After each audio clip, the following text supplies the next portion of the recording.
Pessoal, então vamos lá. Esse aqui é a nossa primeira aula aqui a respeito da redação no Enem. Então vamos tomar cuidado com isso, tá joia?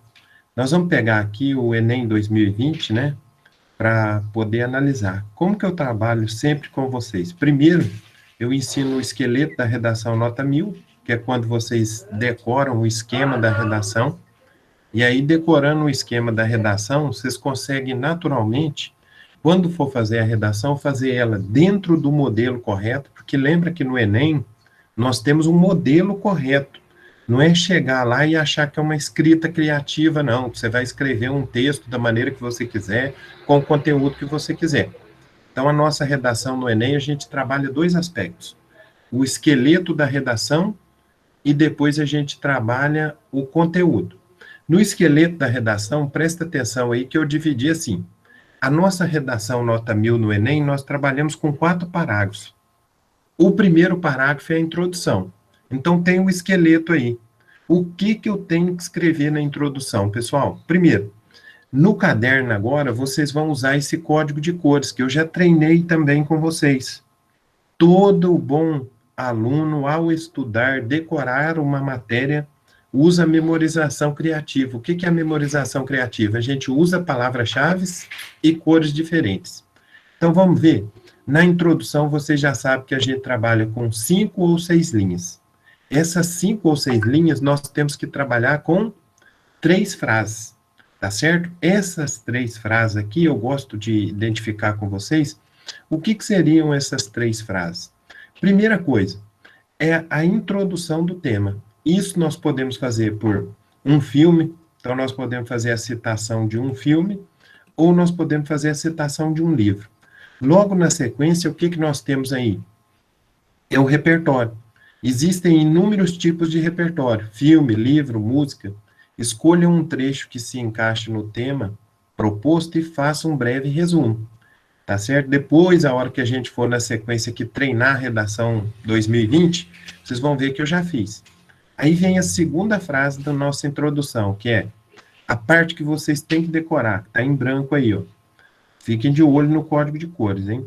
A parte que vocês têm que decorar diz o quê? Fora da ficção, a realidade apresentada não é diferente, visto que, lembra que na redação do Enem nós temos 5 competências. Aqui eu já vou estar ganhando aquela competência de coerência e coesão. Olha a cor que eu coloquei para vocês. Aqui você precisa apresentar o tema e escrevê-lo, de modo que fique claro no cenário brasileiro, porque lembra que a redação do Enem, ela sempre cobra que a gente analise o cenário brasileiro, tá joia? Na sequência, o que a gente decora? Isso ocorre tanto pela primeiro aspecto da nossa tese, quanto pelo segundo aspecto da nossa tese. Dá uma olhada aí de amarelo, ó. Existem 2 campos aqui. Em cada um deles, você precisa apresentar um problema que ocorre devido ao tema proposto. Então, o tema proposto, ele tem 2 viés problemáticos. Você vai apontar um viés problemático e vai apontar o outro. Passando para o desenvolvimento, no desenvolvimento, nós trabalhamos com um modelo de redação com 4 parágrafos. No desenvolvimento, eu vou ter desenvolvimento 1 e desenvolvimento 2. Presta atenção nisso. No desenvolvimento 1, qual que é o esqueleto da nossa redação aí? Vamos observar? Primeiro, nós temos que ter aquela carinha de início do parágrafo. Essa carinha de início do parágrafo, eu vou trabalhar com vocês e quero que vocês analisem. Aqui poderia ser assim, ó, em primeiro plano, em primeiro lugar, primeiramente. E aí, eu ainda posso acrescentar um pouquinho ali no nosso esquema, para o esquema não ficar muito igual. Como é que ficaria? Em primeiro plano, vírgula, é importante destacar que, é importante analisar que, por isso que nós temos aqui agora um outro jeitinho, que é, sob esse viés, vírgula. E aí, o que eu tenho nesse azul escuro, pessoal? Inicie com o conectivo e explique, por meio do tópico frasal, esse problema com mais palavras. Isso é, um resumo da tese 1, definida na introdução. Na sequência, a gente vai ter assim, ó, torna-se evidente, portanto, a ineficácia do. O que eu tenho nesse laranja aqui? Aqui você precisa reafirmar como o problema existe e dar ênfase nele. Então, o nosso destaque. Lembrando que no desenvolvimento a gente trabalha com 4 frases. Ó, primeira frase, sob esse viés. Segunda frase, tornando-se evidente, portanto, a ineficácia do. Terceira frase, segundo o sociólogo. Isso aqui eu quero que vocês prestem muita atenção. No desenvolvimento a gente trabalha com argumentos, tipos diferentes de argumento. Quando eu ponho aqui para vocês nesse azul claro, segundo os sociólogos, vocês têm que preparar o esquema de vocês nesse código de cores dessa maneira. Nessa parte, você vai utilizar um repertório para contextualizar a sua tese. Então, aqui a gente vai contextualizar a nossa tese. Tá joia? Outro aspecto importante aqui que eu quero que vocês vejam é o seguinte. Na sequência, a gente tem, nesse sentido, vírgula. Utilizando um conectivo conclusivo, você irá finalizar com uma fundamentação a respeito do problema. Olha que se vocês decorarem, né, fizer certinho o esquema aqui, mesmo adaptando ao seu jeito o esquema ele vai te facilitar, porque você já vai saber o esqueleto da redação, você não vai errar a pontuação, e você fecha os 200 pontos de coerência e coesão, tá joia? Vamos passar para o desenvolvimento 2. Então, lembrando, a nossa redação é de 4 parágrafos. Introdução a gente já viu, 3 frases, detalhadamente cada uma dessas frases. Desenvolvimento 1 a gente já viu, detalhadamente cada uma das 4 frases. Agora, e o desenvolvimento 2? Pessoal, o desenvolvimento 2 segue a mesma estrutura do desenvolvimento 1. Só que o que vocês têm que tomar muito cuidado aqui na questão do desenvolvimento? É não confundir o esquema. O esquema do desenvolvimento 1 pode ser aplicado no desenvolvimento 2, mas a gente tem que mudar algumas palavrinhas. Primeiro, a primeira palavrinha que é consequentemente. Quem estiver anotando a aula aí pode colocar o seguinte: no lugar do consequentemente, a gente pode usar o por outro lado. Tá certo?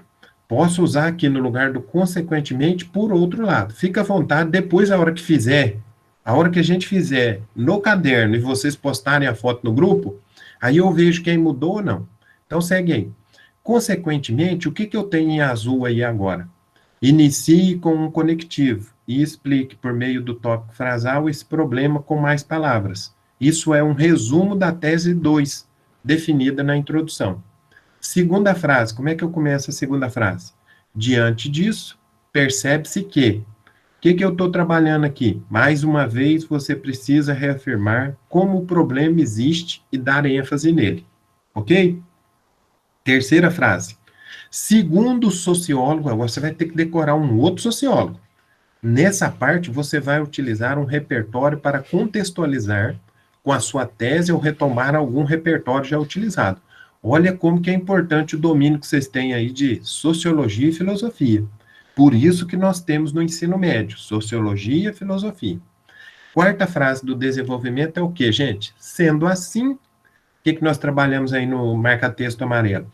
Utilizando um conectivo conclusivo, você irá finalizar com uma fundamentação a respeito do problema. E, se puder, faça uma chamada para a conclusão. Ok? Então, vamos agora para a conclusão. A conclusão no Enem, ela é uma conclusão muito específica. Quando a gente trabalha a redação, na teoria da redação, nós temos 2 formas de conclusão.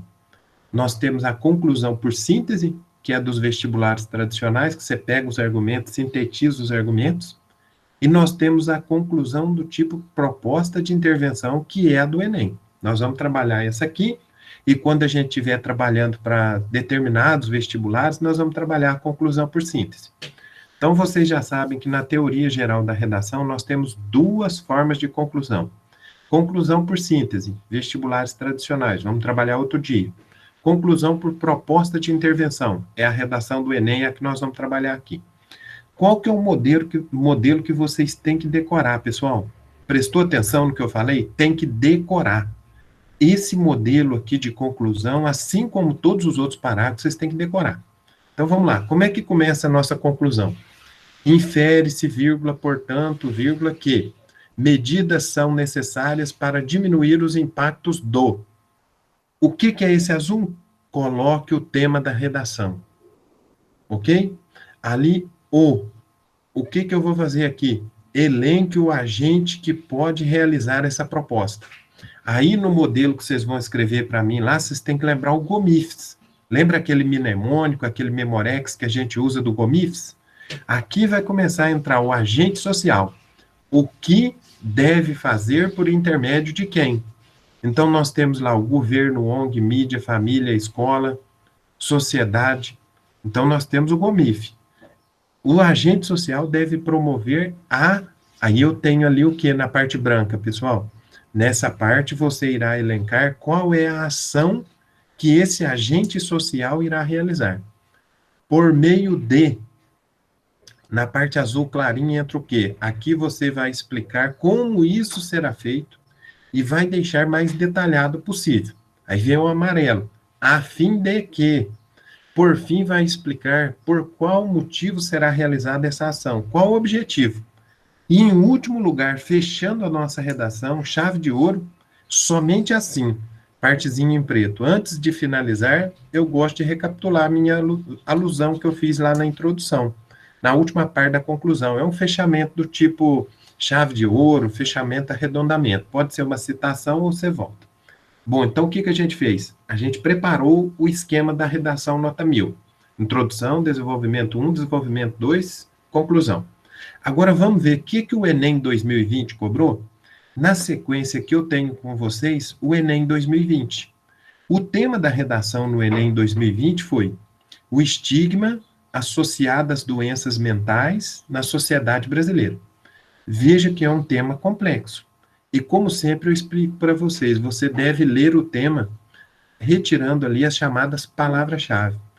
Uma palavra-chave que vocês devem destacar, estigma. O que é estigma? O que é estigmatizar, não é? Depois, doenças mentais. E aí, olha o foco, sociedade brasileira. Então, o nosso tema aqui, nós temos 3 palavras-chave fundamentais que tem que aparecer na nossa redação. Estigma, doenças mentais, sociedade brasileira. Olha o tipo de texto. Qual que é o tipo de texto cobrado no Enem? Dissertativo e argumentativo. Aí eu pus uma observação aqui para vocês. A redação do Enem tem um formato específico, no qual é apresentada uma questão-problema. A nossa questão-problema aqui é o quê? As pessoas que têm doenças mentais, elas são estigmatizadas, elas são marcadas, elas são alvo de preconceito, de isolamento na sociedade brasileira. Aí essa questão-problema, no caso aqui, o estigma da doença mental, tem os textos motivadores. Aí depois vocês vão olhar lá na página da redação, vão pegar os textos motivadores. Por quê? A prova de redação do Enem é fundamental que você faça citação. E a citação é você pegar os textos motivadores e tirar alguma coisa deles. Não copiar, citar. Eu coloquei aqui uma redação que eu acho que está muito bem feita para vocês analisarem. Vamos ver aí? Então, nós temos aqui um modelo de redação nota 1000 do Enem 2020. No slide seguinte, nós vamos ter ali, primeiro, a introdução. Então, eu coloquei ali para vocês como que ficaria uma introdução a respeito desse tema, que eu falei para vocês, é um tema bem difícil. Então, na sequência, logo que vocês observarem aí, passando para o próximo slide, nós temos ali o modelo de introdução. Esse modelo de introdução aí segue um pouquinho o nosso esquema. Só que o que eu quero que vocês observem? Ele não segue exatamente o nosso esquema.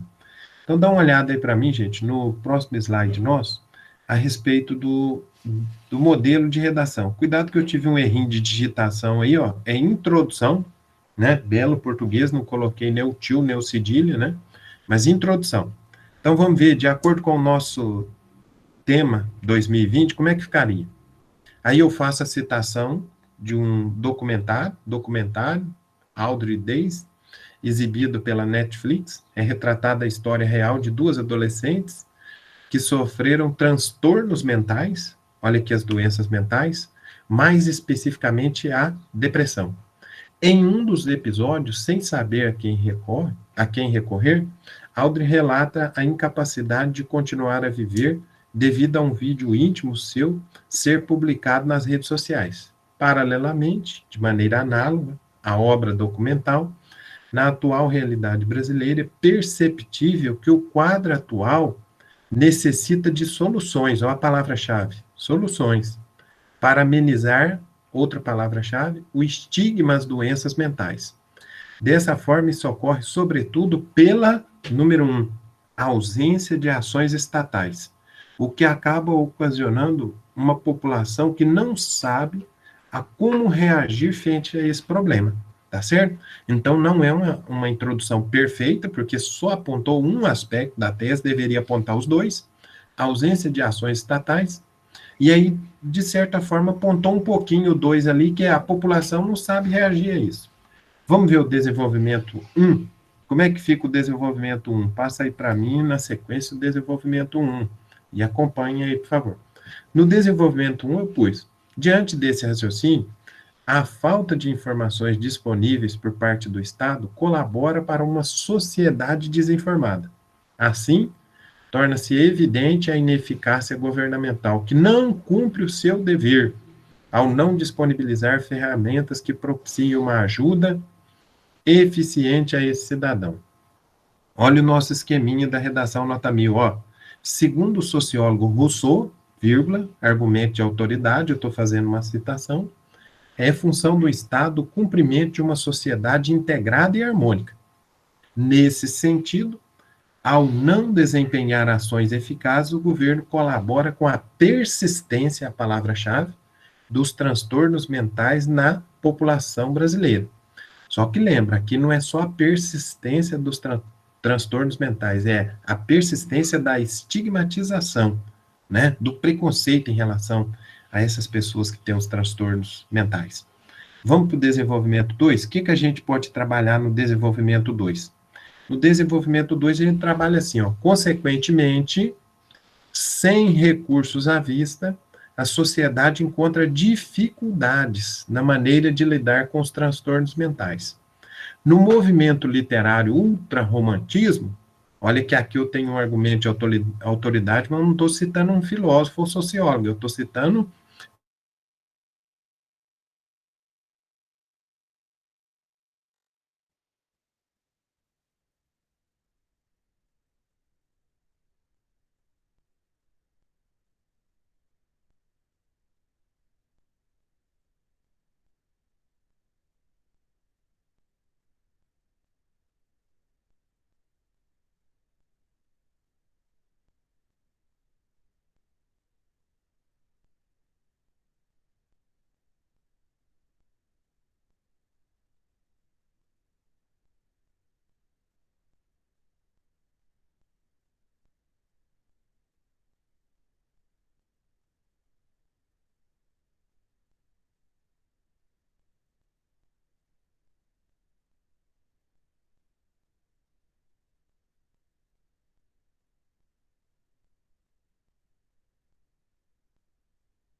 Pessoal, voltando aí então, só na conclusão, me ajuda aí. Só na conclusão, viu? Então ficou a conclusão como? Infere-se, portanto, que medidas, presta atenção na palavra-chave, são necessárias para a diminuição do estigma relacionado às doenças mentais no Brasil. O governo deve criar centros de apoio psiquiátrico em todos os estados específicos no tratamento das doenças mentais. Isso pode ser feito por meio de encontros semanais com profissionais da área psiquiátrica, além do atendimento via chat, telefone, a fim de que a sociedade possa ter, além do que recorrer, né? Além de que a quem recorrer, possuir informações relevantes de como lidar com esses transtornos, diferentemente do que ocorreu no documentário que nós falamos, beleza? Vai ficar esse espacinho aí na gravação, mas a gente concluiu certinho.